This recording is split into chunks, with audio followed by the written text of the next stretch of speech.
I believe the ultimate game changer. Who has heard of Tim Ferriss? Quite a number of hands, fantastic. For those who haven't, Tim Ferriss is the author of The 4-Hour Body, The 4-Hour Workweek, both New York Times bestsellers. He's a performance and productivity hack, one of the best in the world. He devotes his life to analysing and researching high-level performers, entrepreneurs, the best business people, billionaires, movie stars, best athletes, and finds out what their common attributes, the traits and habits that are common to all of them. So I have a little question for you. I'm going to offer a little prize, and it's a copy of my book to anyone who can get the question right.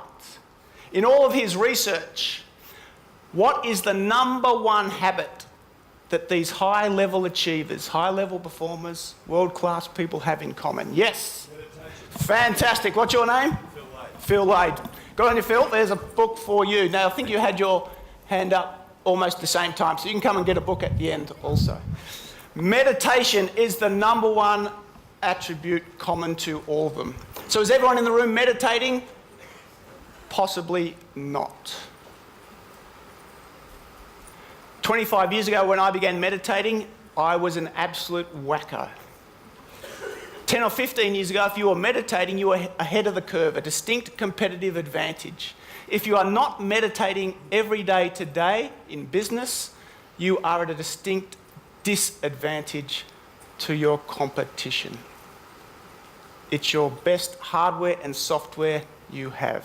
Of course, there's many different types of meditation. It's good to have a quick understanding of them. 3 distinct types of meditation that we now know from neuroscience.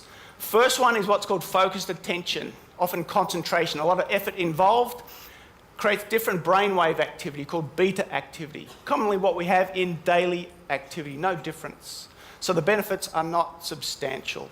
Second one is called open monitoring. You've all heard of mindfulness today. Fantastic. Great results, early research showing really good benefits in terms of breaking circuits in our day when we're stressed, reducing anxiety, some reductions in pain, really, really good stuff. Creates theta brainwave activity. But the revolution that's coming is based on this third type of meditation. It's called automatic self-transcending. It's completely effortless, and it's based on techniques that usually involve a special sound or mantra that helps the mind settle down to its deepest state and experience complete calm and quiet. What it produces in the brain is predominant alpha brainwaves. These are what we associate with zone states and flow states. Peak performance states, but with an inner state of rest and calm. Restful alertness. And this is the revolution that I believe we're about to see, the consciousness revolution. We've done everything we can on the level of the body. We stay fit, we stay healthy, hopefully. Sensors have some plants in our office. Positive thinking went out 20 years ago. Mindfulness is good, but still on the level of the mind. We've had emotional IQ and emotional intelligence. But as understood by the Eastern traditions for thousands of years, at the basis of all of these is something called consciousness. An infinite field of non-physical intelligence that if we can contact and enliven, we automatically and spontaneously enliven every aspect of mind, body, senses, and emotions. The most well-known and most scientifically validated technique based on transcending is Transcendental Meditation, which I learnt 25 years ago.